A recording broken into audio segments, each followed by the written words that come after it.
Hello, Sweet Nation. How you doing? My name is Brendan Dunlop, and I'm back on your screens, back on a microphone consistently for the first time in a long time, longer than I would like. But now I'll be filling your ear holes with all of my soccer opinions twice a week here on Inside the Box with Brendan Dunlop, powered by Jackpot City Casino. I'm so excited for this. 2026 is the biggest year for this sport.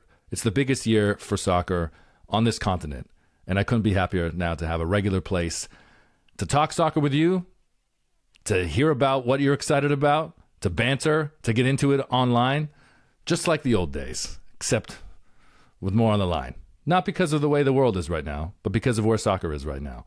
And on both sides of the border, it's going to be a transcending year. Hopefully with more good than bad. We'll get into the Vancouver Whitecaps situation in a little bit. But we'll talk all things North American soccer. That's what I've been doing for the last 20 years in this business. Very privileged to still be doing this and really happy to be kicking it in a brand new place on a brand new platform right now with this brand new show, Inside the Box with Brendan Dunlop. So every Monday, every Thursday, we'll have brand new content for you. We'll have interviews. There'll be some very familiar voices that I've spoken with over the years that you'll see, and familiar faces that you'll see. There'll be some big stars. There'll be a lot of American content and influence and some interviews based off of some conversations I've had over the years and just where things are going right now. I mean, America will be the centerpiece of the soccer world for at least 6 weeks. But we know that's going to last a little bit longer, and the impact that that'll have will be massive. And that's, in part, why we've started this show, Inside the Box, with Brendan Dunlop. I'll get into everything as things go, but I figured for an opening episode, we might as well just set the tone for the year. The World Cup is the biggest turning point. It is the biggest moment for this sport on this continent. 94 was such a transcending year, not just for the club game, but for the status of soccer. And yes, the joke is that soccer's been America's fastest growing sport since the 70s by one very famed podcast and a couple of guys that wear jackets. But it partially is true that it's always been there on the cusp to be the next and just hasn't hit a mainstream level across the country and across the continent, because the same thing is said in Canada, where I'm based in Toronto, that it truly hasn't taken deeper roots. It's got hugely passionate fans, as you probably are if you're watching right now. But it hasn't been able to bump some of the other sports off of the pedestal, as you might expect, and as it does in most other parts of the world. Like the Super Bowl is going to be the biggest thing on North American TV, and very few people outside of America and Canada will watch it. You'll get more eyes in Mexico than ever before. You might get more eyes in England than ever before, but it'll be a small number, and that'll be it. And when they talk about the 2026 World Cup, and yes, it sounds cliche, and this is one thing that FIFA president Gianni Infantino loves to throw around, that it's going to feel like 100 Super Bowls, because in a 48-team World Cup, you're going to have more than 100 games in a 6-week tournament, which is still surreal just to say, and a logistical nightmare, which I'll get into a little bit later as well. But you are going to have more eyes on these World Cup games than ever before. Canada's a great example. The idea of Canada playing in a World Cup seemed unthinkable for most of my life. There is a Portugal jersey behind me, 16, not for Renato Sanchez, but for Euro 2016, which Portugal won in France. And I was lucky enough to be there in the stadium in Saint-Denis that day, as Adair scored an extra time winner for Portugal to beat France and win Portugal their first major international trophy. And the part of the reason why I hold that so dear is because Portugal, the land of my mother, was my connection to international soccer and to having a national team until my 20s. I shouldn't say that because I was in my teens in Euro 2000. But I spent the majority of my founding years falling in love with soccer, not having a team to cheer for. Canada played matches, but they were hardly on TV. I had more access to the U.S. men's national team growing up in Windsor than I did the Canadian national team. I remember those USA 94 players more than the Canadian players through the 90s. And that's sad. I love that that is changing. God, I love that that is changing. My son is 3 years old, and if he's wearing a soccer jersey in the grocery store, and it's a Portugal one, and someone asks him, as this old, I'm assuming Portuguese lady did just last week, "Oh, do you have a favorite player?" Assuming his answer is Ronaldo, and he says Jonathan David, He plays for the dentist, Juventus. I love that that's the state that we're in right now. And when I think about 26, and I think about the legacy, and I think about what 94 meant, that gets me really excited because that's what I would have loved to have had in 94. And it's a different time, and maybe my love of the sport would be different if, Canadian soccer was in a different place, if American soccer was in a different place, if Major League Soccer existed before 1996, maybe it would be different. Where things are now, soccer's never had a bigger opportunity to really plant roots in the continent and really cement a place on a pedestal that is a big five sports, because it is, instead of us just saying the big four. And you're going to hear a lot of things over this year about how big is soccer really. Baseball's been advertising north of the border that that's the second biggest sport behind hockey. Anyone who works in television knows that WWE keeps the lights on in a lot of places, and that do consistently higher numbers than baseball and basketball, and sometimes combined behind hockey in Canada. But soccer has a real opportunity here to become part of that Big Five conversation. And I really hope on both sides of the border that that's what we see. Not just because I'm biased and it's good for business, but because I think it's good for the country. It's good for both countries. Soccer has a way of uniting people, and not just because of the way the world is right now. Soccer has a way of uniting people that can make things overall better. Certainly soccer can bring some trouble, but I think overall there's a way, it's so unique as a sport that transcends political moments, it transcends cultures, it transcends obstacles, and for longer than 90 minutes can really transcend all the divisiveness that exists. And I do think in general, that would be great to see soccer have a consistent place. In addition to, we consume sports and media all the time. We should just have it be part of everybody's regular schedule, not just people who are into the sport, that you start your weekends with the Premier League or any of your European selections. Then you've got some Major League Soccer now in the middle of the day. Thank you, Apple TV and Major League Soccer, particularly in Toronto, for making a considerable slate of matinee games as opposed to these March 7:30 p.m. games at BMO Field, which people would die over and very few people would turn up. And with the MLS calendar switch to the summer to spring calendar, I think you're going to see quite a few markets, not just Toronto, complain more and more as the days get closer out of fear. It's anticipatory anxiety for what would happen if you were standing outside in your stadium in your hometown cheering on your team in would be frigid or unfavorable weather. Mind you, I stood outside for the MLS Cup final in 2016 in what was minus 12 degrees Celsius weather. I've got to do the quick conversion for our American listeners for Fahrenheit, but anything below 25, you don't want to be in. And in Toronto, in those good years when Josie Altidore and Michael Bradley were leading the Reds, that's the weather that they were playing in the playoffs, the most important time. So while I am torn, and that the MLS calendar switch is a conversation I'll get into another time, maybe on Monday's show, actually, as we talk about some more major transfers that have happened in the world, which I'll get into today as well because of some big ones in Major League Soccer. I do think that the calendar switch will be great for soccer in this country. And I didn't think that that would be the case initially. And I was very resistant to it, even at the announcement in November that this was the right move for Major League Soccer, both in America and in Canada, to switch to that calendar. Because you are really going to destabilize the cold markets. But I also think you've got an opportunity to engage these hot markets that had hit a ceiling because nobody wants to stand outside in Houston when it's 110 degrees. And you also might find that competitive play gets better because they're not training at 7 a.m. to avoid their boots melting on the training turf pitch out there in so many of these markets, more than half of Major League Soccer's markets. So that's part of the reason why I'm so optimistic. In addition to, I just want to see the sport grow. And I'm happy to see how it has. I'm happy to have another platform and a show like this to be able to talk about it because the long-term investment that we hope to see in this sport, this is the catalyst for it. And I am sad in Canada that there hasn't been more investment in the infrastructure, that there hasn't been, I think, more attention to a legacy of what 2026 can bring. I'll get into that as I speak about the Vancouver Whitecaps situation.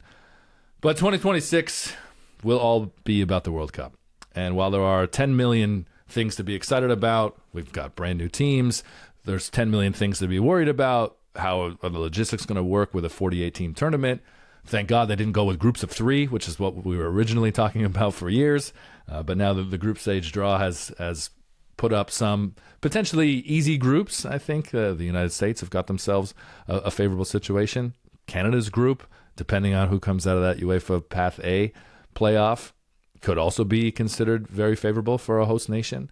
Canada will open against either Italy, Northern Ireland, Bosnia-Herzegovina, or Wales. And most people are assuming that it will be Italy. And I think most people in Canada are hoping that it would be Italy because of the considerable Italian population in Canada. And because having Italy, who haven't been in the World Cup for the last 2, mind you, is a big draw. In Canada, there's a potential for that opening match at BMO Field in Toronto to be more Azzurri Blue than Maple Canadian Red, and that would be very disappointing. But that's also not a new issue for Canadian fans, as anyone listening to the show that has heard me speak before knows. We are at a point now, though, where the Canadian team, led by Jesse Marsch, draws and is appealing and is worth watching. And so there's a part of me, from a very selfish, nerdy, geeky media guy standpoint, that really hopes it's Italy so that I can see that it's not 95-5 Azzurri Blue, because it shouldn't be. And I really don't believe that the Voyageurs will be the only ones in red out there if that is in fact the case. I also think opening the World Cup against Italy, who will feel all of the pressure, having not qualified for the last 2 World Cups, and they would have qualified for this through a very dangerous playoff, will feel so much pressure that it'd be impossible for them to be at their best. Very rarely do teams, winning teams, start red hot and run through to the end to win. Argentina lost to Saudi Arabia in the opening match 4 years ago in Qatar. You probably don't need to be reminded. So the prospect of playing Italy first, while it is daunting, while it is not the draw that Jesse Marsch and the Canadian men's national team would have wanted, they would have much preferred one of the other teams out of pot 4. I think it's great for Toronto, who has a slate of games that's not necessarily as appealing. And that's part of the logistical issue with this 48-team World Cup, is that you do have venues like Seattle, like Kansas City, who don't necessarily have the most appealing draws because of how the cards fall. And if you look at New York, who has a better draw in the group phase with England and Brazil and Morocco, MetLife Stadium will be rocking for so many of those games. And I was very fortunate to be there as a host in stadium for the Club World Cup. I'll be doing the same thing for this 2026 FIFA World Cup. And while there's some reasons to contend with New York and New Jersey being awarded the World Cup final, it is a special stadium. And the conditions of the pitch are really one of the only issues, I think, with that stadium. It's a hot bowl when the sun is out. It'll be a 3 p.m. kickoff for the final. There'll be a couple of 6 p.m. games at MetLife Stadium in New York, and there will be a lot of sunburnt fans, depending on which side of the stadium you get your ticket in. But it will be a special venue, and you do want to have a city like New York, albeit the stadium is in New Jersey, of course, hosting those big moments. And when I think about Canada, and I think about this opening game for the Canadian men's national team in Toronto against potentially Italy, that's what gets me so excited, because you want to have a big ticket. And we knew neither Toronto nor Vancouver would host a semifinal. Certainly had no chance of hosting the final. The hope was that Canada would host the damn World Cup draw. And even that didn't happen. And Vegas didn't even get it. That was arguably a bigger surprise. It ended up being in Washington, D.C. So the opening match of the tournament will be at the Azteca. That makes sense. The final will be in New York. That really makes sense, albeit, I got to be honest, having worked SoFi Stadium in Los Angeles, that is a better stadium, I think, for a big spectacle.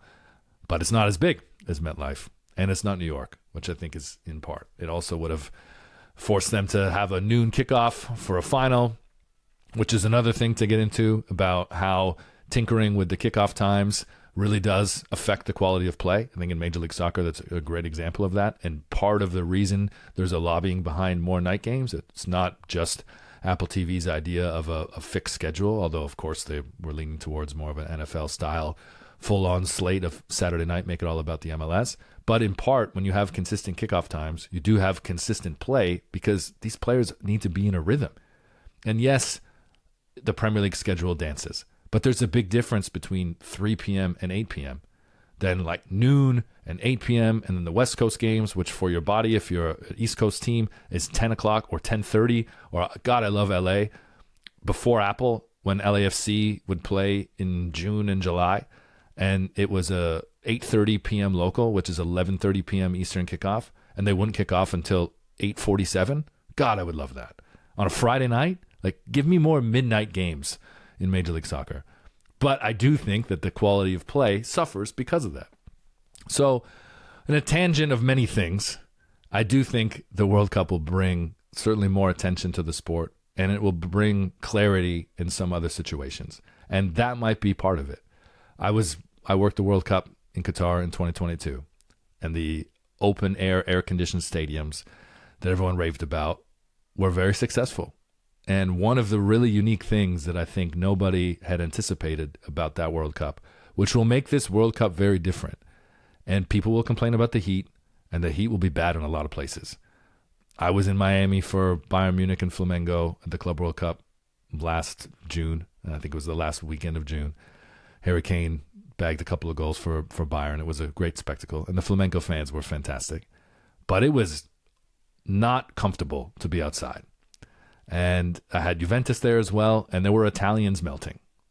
You could have left an espresso outside for 2 hours, and it would still be drinkable in 2 hours' time. And everybody knows that cold coffee is great, hot coffee is the way it should be, warm coffee is disgusting. It was so disgustingly gross in South Florida for those games in the middle of the day. In Qatar, you had games at night, because they were catering to the TV schedule. There were some early games, but early being 5 p.m. is different than noon and very different than 3 p.m. for a player's body and a rhythm of the game and a rhythm of play. Qatar was also in December, so it was in the middle of the club season. So players were playing at such a high competitive level already. And while there were some injury concerns, and there is that when you increase the frequency of games, you increase the risk of injury. But really, the competitive balance of that tournament was the best we've ever seen. And the final is a great example of that. Now, I certainly don't want Winter World Cups all the time. We're going to get it again in 2034 when Saudi Arabia hosts the tournament. But people might be surprised by some of the matches in North America that do feel a little stale or that don't really look like Qatar. And I do think that was a really loss factor into it. In addition to, and the beginning of my point was to get to these open air-conditioned stadiums, where the temperature at field level during the day was held at, I believe it was 18 degrees Celsius. And in reality, because it wasn't as hot outside all the time, and the way it would hold shade, you were looking at about 16 degrees. So we're talking mid-60s, high 60s. That's a fantastic temperature to be playing soccer in, especially under the lights. And you're not going to have too many of those games. You'll have it indoors in Atlanta. You'll have it in Vancouver. But you're not going to have the conditions like that a lot. So you will see some exhausted games. I don't think you'll see a lot. It certainly won't make you want to turn off the television and not watch. And I think the Club World Cup was a great example of that because the heat was disgusting. And the quality of play was still very good.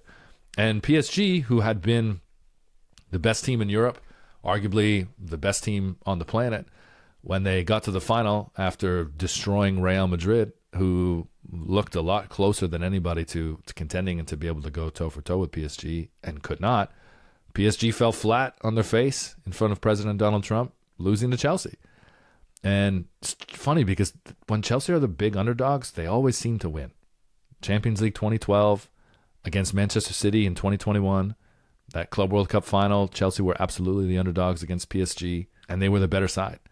And so I know that this 48-team World Cup with 116 games will provide some real surprises and some real special moments. it's also going to give us the opportunity. And no matter what age you are, I feel as though if you're legal drinking age now, if you've just become recently legal drinking age in either country, you grew up with Messi and Ronaldo being the best. If you are my age, you got to see them become the best.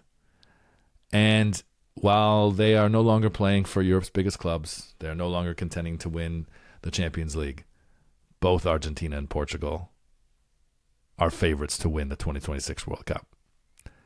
And the opportunity to see them play each other would be incredible. But just the opportunity to see Messi and Ronaldo at another World Cup, don't get caught up in the Messi versus Ronaldo, which one is better in the division. We don't need that. Can't we just appreciate both of them? Like, Ronaldo is better, but I appreciate Messi very much. And I love that Messi is now playing his football on this side of the pond so that we can see him at 7:30 p.m. at night when soccer should be played. And we can see him in finals, albeit I would have loved the Vancouver Whitecaps to have come out on top in that MLS Cup final in December, but that's another point and just another sign of my bias. We'll get to say goodbye to Messi and Ronaldo, and both of them will play serious roles for their countries. You can argue that Messi is more important to Argentina right now, and as much as I don't want to admit that, I do think that that is true. I don't think that Cristiano Ronaldo should be starting every match for Portugal. I don't even know, to be honest, if he should be starting at all.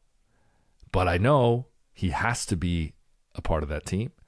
He has to be treated as an integral part of that team and not just as a token and not out of fear, because he brings so much and represents so much within that change room and still contributes on the pitch in ways that maybe are different than before and lazier than some people would like. But it is undeniable Cristiano Ronaldo's impact on the pitch, whatever team he's playing for. And you can say that his impact isn't enough and that Portugal should have won more titles than that Euro 2016 and the two Nations Leagues, and that they could be a more competitive team without him being such a central focus. And I don't completely disagree with that. But a Portugal without Ronaldo, I can have that later in life. This Portugal in 2026, in my country, on my continent, Ronaldo has to be there in a key piece. And so it looks as though that'll be the case. And maybe he'll have a new club by then.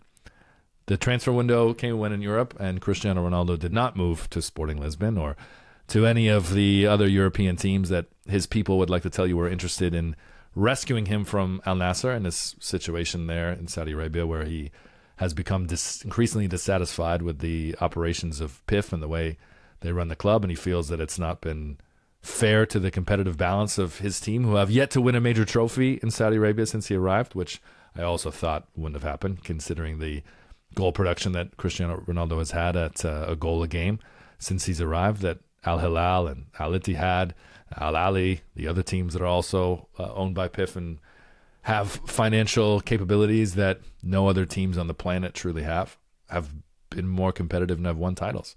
The idea of Cristiano Ronaldo leaving Al Nassr excites me because I do think there's still a prospect of Cristiano Ronaldo playing in Major League Soccer. I think that would be fantastic for brand CR7. I think it would be fantastic for the league, albeit I don't think he'd be walking into a situation like Inter Miami where they can build a team of friends around him. I think it would be a different scenario, but I would just love to see what having Ronaldo on this side of the pond does for the game in this country. And we're going to get that with the World Cup. And that was my whole point about this 26 being a farewell for them, but also a new beginning in ways for the two of them. Because you would suspect that Lionel Messi, win or lose another World Cup, will not play for Argentina again. You would also suspect, even with Portugal co-hosting 2030, that Cristiano Ronaldo will not play in a World Cup again. Albeit, he's going to try. He's going to try to play in 2030 in Portugal. I just don't see it happening. But having those two players play in America, play in Canada potentially, play in Mexico, it really is going to do a lot for the legacy of what that tournament represents to people. And I talked about USA 94, and I'm really sad that Ford Field in Detroit won't be hosting any games, and that Detroit was not named the host city. I didn't get to go to a game at the Pontiac Silverdome, but I remember what that was like that Italy did. I remember what that was like that Bulgaria were staying at the Renaissance Center downtown.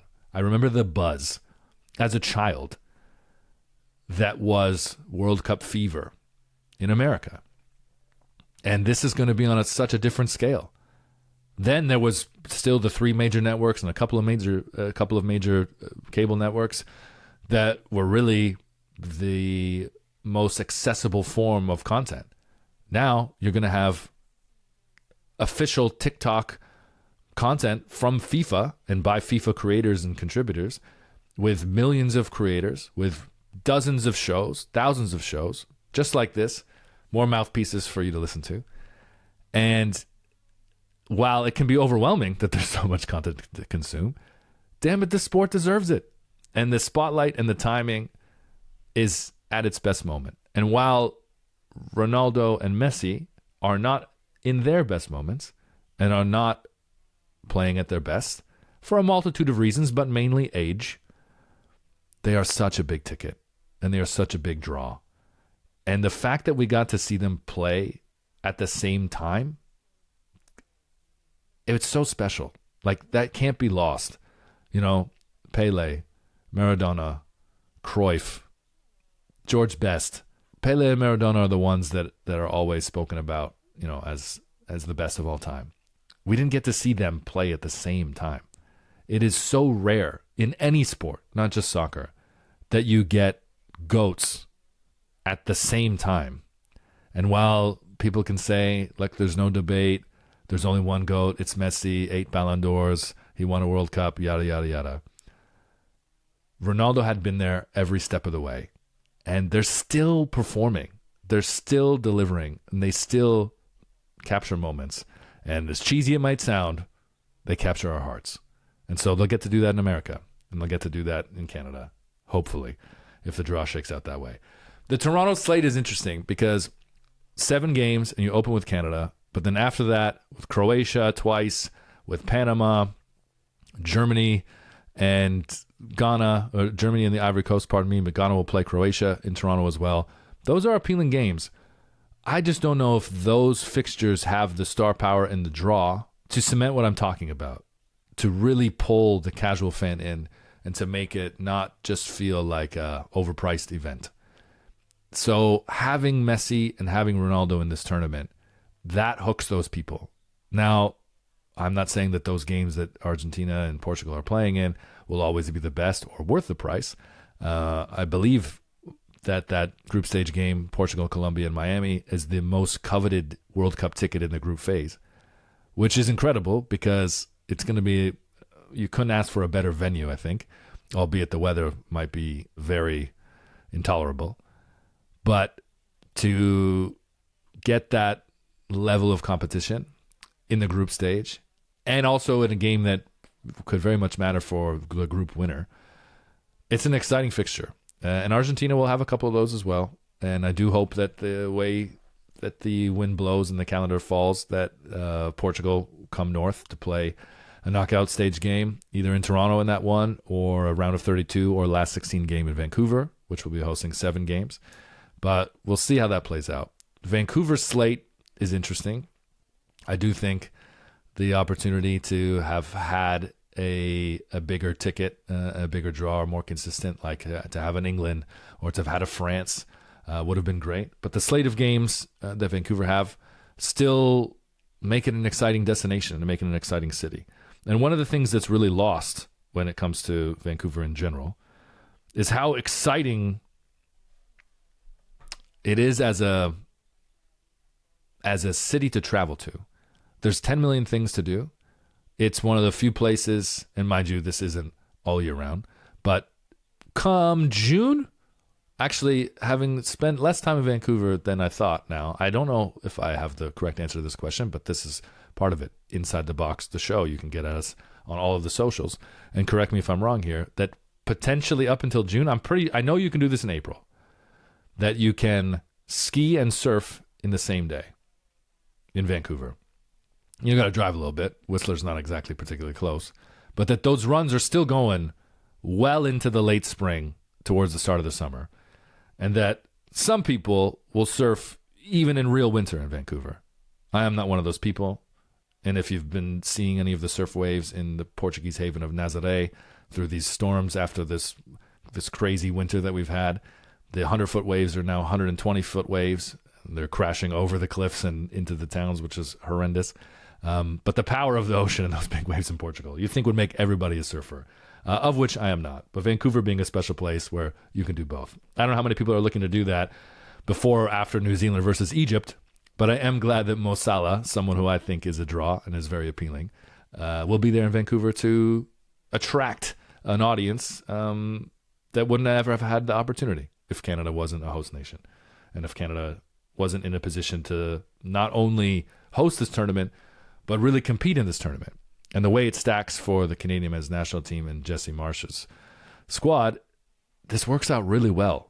That they open in Toronto, potentially against Italy, but then have Qatar in the second match, and then close out the group against Switzerland. Because that could decide the group. Switzerland might be the toughest test, even though Italy should be a more difficult opponent, because that is the opening game, because of the hype for Canada, because of the pressure for Italy. More is going to be on the line on match day 3. And to have Switzerland then, I think, sets Canada up to build to their best and to build to being a strong side to compete on that day for, hopefully, one of the top 2 spots in the group. And it's great that Vancouver will have that. And Vancouver will have Belgium, and that'll be a ticket. And then they have the 2 knockout round games in a big stadium, a stadium that does feel a bit more, as several of the NFL stadiums do in America, like a American football stadium and not so much like a football ground. But it gets loud in there. It's beautiful with the roof open. The weather in Vancouver in the summer is arguably amongst the best on the continent. It never gets to 90 and disgusting. It never gets, very rarely gets over 30 even. And the humidity is not the same in Vancouver. So it will be a beautiful place to stay. I hope that many people do. And to just experience, what it will be like to have World Cup fever in Canada is going to be very, very special.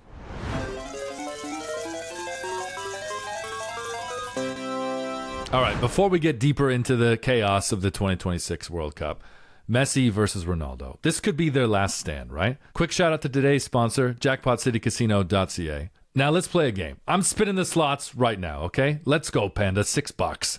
Here's the challenge. If I hit another win, I got to lock in a prediction, okay? Who finishes with more goals in 2026, Messi or Ronaldo? No hedging. You know this would be difficult for me if I can't give the answer you're expecting, right? There we go, Panda. $6. It was always going to be Ronaldo with more goals anyway. I'll get into it on the show as things go. Maybe I feel differently. I certainly think that Messi's going to have a big impact on this tournament. Big moments, big swings, 0 second chances. Check out jackpotcitycasino.ca. Spin responsibly. Then let's get back to Inside the Box.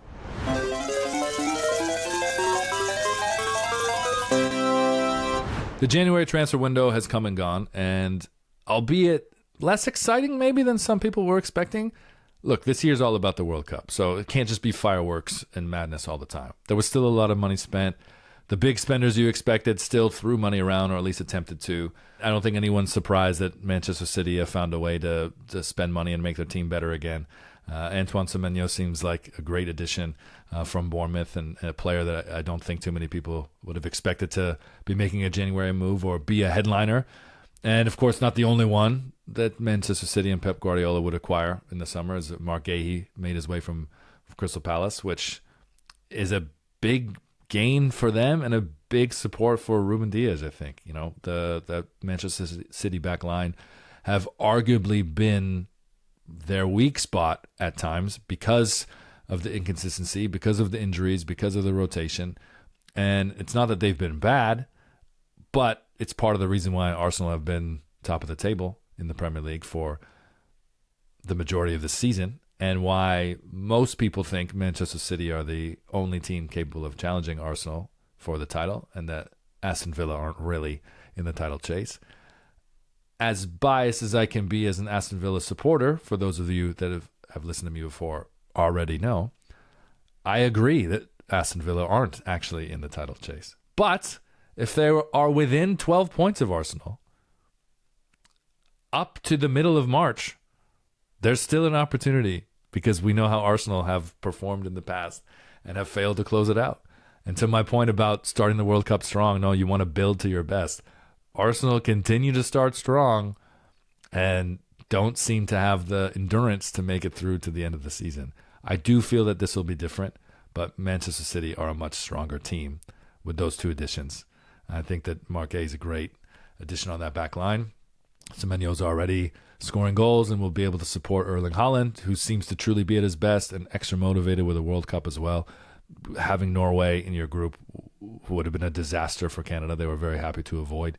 I do think Erling Haaland is going to be a really special player to watch. And he's not the only piece for Norway this summer as well, which is also super exciting. But sticking with the transfer window, it was a big one for Canadians. Kyle Larin moved to Southampton. His loan at Feyenoord ended early, and man, it was due. He wasn't getting the opportunity. He'd been selected only a handful of times, and he was getting starts in the Europa League. Well, they were already out of it. And for as excited as I was to see Kyle Larin work with Robin van Persie, and now at age 30, I really thought he would have the opportunity to just fine-tune his game, and if he was able to stay healthy, he'd get the chances at Feyenoord.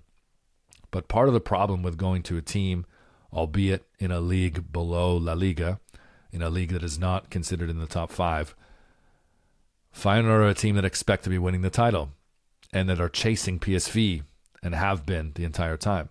Kyle Larin also moved at the very end of the summer transfer window. He didn't get a preseason. He didn't arrive healthy. He then had a short break, I believe, around it was the October international window with the birth of his third child. He'd missed some time and may or may not at that time have fully recovered from injury as well. He didn't get the chance to break into the team, to set himself up, and then when he did get the opportunities, and his last match for Feyenoord in the Europa League being the best example of that, he didn't hit the back of the net. He failed to do so in the league at all for Feyenoord, and he wasn't going to get more minutes, and he wasn't going to get an opportunity, although it did seem like Robin van Persie believed in him and wanted to see him get it. It wasn't working. So thankfully, that loan had ended early, and he wasn't going to get the opportunity back at his parent club, Real Mallorca, so they found a new destination for him, and he gets to live out his English dream of playing football in England, albeit in the league championship for Southampton. But in a situation where they're not chasing for a title, that they would like to believe the playoff spots are within reach at Southampton, but they're very much mid-table, looking to finish in the top 10, looking to improve on what has been a very mixed season, and looking to rely on veterans with experience. So I hope that this is the opportunity that he needed, and he truly gets the chance to put the ball in the back of the net and does so, because we do know that when Kyle Larin is at his best, Canada is better for it. And Jonathan David can't carry the entire scoring load for Canada at this World Cup. A year ago, the idea of someone else playing next to Jonathan David instead of Kyle Larin seemed unthinkable. Now, Kyle Larin's not fighting to keep his place. He's fighting to win that spot because it is wide open and he's not in pole position to have it. Tony Oluwaseyi is, after making his summer move from Minnesota to Villarreal at the end of the summer window. That's someone that I suspect may have taken a few phone calls out of consideration. Villarreal would have taken some phone calls for Tony Oluwaseyi this month to see about the prospect of getting Oluwaseyi in the summer. But for now, Kyle Larin is the one who needed the move, very much out of necessity, and got it at Southampton. So I'm hopeful that he'll put the ball in the back of the net for the Saints and find his best form heading into the World Cup to make it competitive. And that's what you want as supporters, is you want to have your best players really making it difficult for the coaching staff. And for as many headaches as Jesse Marsch will already have, just being Canadian men's national team coach in general, every coach will tell you they do welcome the prospect and the potential of having those selection headaches because they have multiple players that have truly been at their best and make their job a challenge. You want to have more than 11 players in outstanding form before the World Cup starts. And depth was such an issue for Canada at the last World Cup in the group of death, where two of the sides that Canada fell to went on to reach the semifinals. And it wasn't Belgium, who everyone would have expected in 2022. It was Morocco and Croatia. I don't think Canada will be in that same situation with Switzerland and Qatar in their group now, albeit Italy, maybe. You can never count the Azzurri out. But Canada are going into this tournament with a much stronger side than just 11 plus bench players. They are a very strong 15, 16. And Kyle Larin needs to be a part of that 16. And if he's not playing, and if he's not scoring goals, he won't be. Another player who wasn't getting minutes at his club and is expected to complete a move over the coming days and was a big surprise on transfer deadline day, Stefan Eustáquio, the Portuguese-Canadian midfielder, Canadian-born, Leamington legend, O Príncipe Canadense, or Canadiano, depending on which dialect of Portuguese you speak. His move to LAFC, expected move, is a surprise because Stefan Eustáquio needed a better scenario than Porto. And it's really unfortunate because he's given so much to the team. And if you would have seen this week, I wrote a piece on CanadianSoccerDaily.com about his manager, Francesco Ferrioli, who had said in their match against Gil Vicente on the weekend where they won 3-0 that Stefan Eustáquio took over the room. He had this speech that just galvanized the squad. And what a leader. It gave him goosebumps, he said. But he played him 8 minutes. And Stefan Eustáquio played 11% of available minutes for Porto this season, or at least league minutes. Not enough. And he wasn't getting into the middle three that Ferrioli plays with. He went through a coaching change before the season even started, at the very beginning of the season, or towards the end of preseason, where they let go of Martin Anselme because Porto had performed so poorly at the Club World Cup. Stefan Eustáquio needs to play because he is arguably Canada's most impactful player. He can be more impactful for Canada and more important to that Canadian team than Alphonso Davies in a lot of ways. Alphonso Davies is Canada's best player, but Stefan Eustáquio is without a doubt the most important. And he has to be playing. He has to be marshalling midfields. He has to be fit. He has to be confident.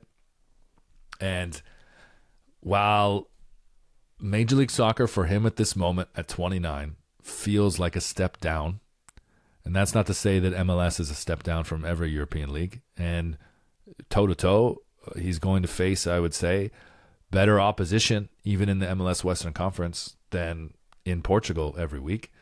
He won't have the Champions League. He won't be contending, for a European League title, which Porto are hoping to win for the first time in a few years as the landscape has changed in Portugal.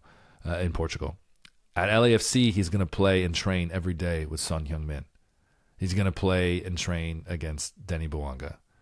He's going to play with Canadians Jacob Schaffelberg and Mathieu Choinière. And that is very exciting for Canada, for the player, and for Marc Dos Santos, LAFC's new Canadian head coach, former head coach of the Vancouver Whitecaps, who was promoted from assistant after Steve Cherundolo stepped down at LAFC. That's a team built to, and perhaps the only team able to, really go toe-to-toe with Lionel Messi's Inter Miami. And now Stefan Eustáquio will be a central part of that. He's not coming in to play role minutes. He's not rotating. He is going to be the anchor of that championship expecting midfield. That's a great opportunity. And there's still no details about what this contract looks like. I would assume, as everyone would, this is a designated player deal. However, there's a real possibility that this is a 2026 only move. And I wouldn't be surprised if perhaps this was even just a 6-month deal. That Porto either have other plans or perhaps LAFC weren't factoring in a long-term purchase, but to have half the season, potentially the full calendar year, in what will be the last full season within the same calendar year for Major League Soccer, with the switch in 2027, creating a 2027 sprint season, which is going to be insane. And then the beginning of the very first hyphenated MLS calendar year, 27-28. This is the last full February to December year in Major League Soccer. If you have Stefan Eustáquio for just half of that year, you put yourselves in a very good position. The player puts himself in a very good position. And I want to see Stefan Eustáquio playing in Europe and contending for European trophies and at a big European team. He is of that level. And albeit he'll soon be 30, he still has a lot to give, I think, in Europe. But he is joining arguably the best team situation in Major League Soccer because it is a far more balanced team than Miami. And I don't think that a player of his caliber and his skill set, I don't think Miami would be a great, enjoyable fit. You know, he'd be competing with Rodrigo de Paul. Their personalities would likely clash. They certainly did when Canada played Argentina at Copa America twice in 2024. LAFC is a very, very good situation for Stefan Eustáquio, and one where I think he could find a lot of success in a short period to really vault him into being at his very best for the 2026 World Cup, which is the whole point of moving and uprooting your life in general. So I'm excited for that deal to go through, and I think that can go down as one of the most impactful deals involving a Canadian player. Honestly, since Alphonso Davies leaving the Vancouver Whitecaps for Bayern Munich. I really do think that he can have it's not the same level of move, and they're certainly not the same age, but it will be regarded as being so hugely important for the player and for the country and the national team. So what Stefan Eustáquio does at LAFC is definitely worth keeping an eye out for. Last MLS point I want to get to, the crisis involving the Vancouver Whitecaps. It is bad. I am not one to use the word dire a lot. I love alliteration, but let me be dire Dunlop for a second. Things are pretty crap for the Vancouver Whitecaps right now. Or I should say crap for Vancouver Whitecaps supporters. The stadium situation with BC Place, this public fight that is transpiring between CEO Axel Schuster and the Whitecaps' current group of management and the province of British Columbia. It's getting ugly, and knowing how things go in this country when billionaire sports teams want, expect, need public money, it usually doesn't go well for the public. It usually doesn't go well for the fan bases and those cities. So I am very worried and disheartened that the prospect of the Vancouver Whitecaps relocating, which seemed after the franchise and ownership put the team up for sale at the end of 2024, had gone away completely because of how well the team had played on the pitch, how well the stands were packed, how full it was at BC Place. They were selling out the lower bowl. I think every match after Thomas Muller's arrival in August was sold out in that lower bowl. Yet, they're in this situation now where relocation looks more real and more serious and more likely than ever. And that should be terrifying for Canadian soccer fans, not just Whitecaps fans.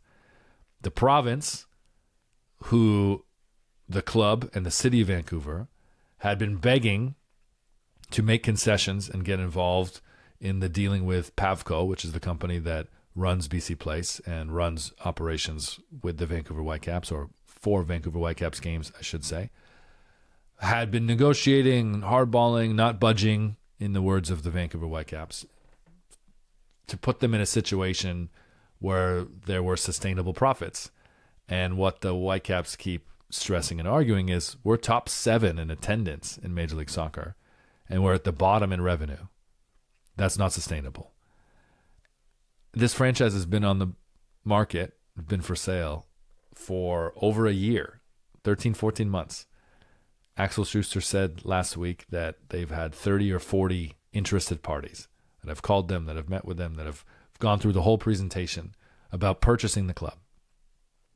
Not one of those parties would want to buy even 1% of the Vancouver Whitecaps given their current business situation. is what Axel Schuster said last week, essentially begging for a deal with PAFCO that only the province could create. So this week seemed very hopeful. The province came out and said PAFCO is going to run and operate BC Place at a near net zero profit. They're going to give the Whitecaps up to $1.5 million annually from revenue from hosting matches. $1.5 million annually. Not every match day, as would be the case for many clubs in Europe and many sports franchises on this continent. $1.5 million annually. That's not a lot of money. That might only negate the rental cost that the Whitecaps are paying the province to play at BC Place. Those terms aren't out there. But that's not enough to keep a franchise and to turn a franchise that's complaining about not being profitable into a profitable entity. And that's exactly what the Whitecaps said. Hours after the province had come out and said that they were putting a new offer on the table that they felt was more than fair and that the Whitecaps would love. It's not enough. Now, what the Whitecaps want exactly, nobody knows. They haven't said yet. Axel Schuster is supposed to speak again after we record this episode. So I'll get to that on Monday when we're back with Inside the Box with Brendan Dunlop twice a week on YouTube. But the Whitecaps are really in a situation, and this was the response from the province late Wednesday night. They're looking, the Whitecaps, pay us to stay here. That's not a situation that any provincial government and very few state governments would want to be in or would concede to with any sports franchise in today's climate. And the Whitecaps, for as passionate as that fan base is, for as positive as things have been over the last 6 months with the arrival of Thomas Müller, over the last year with the arrival of Jesper Sorensen, with 3 major finals last year and 4 straight Canadian championship titles that the Whitecaps have won.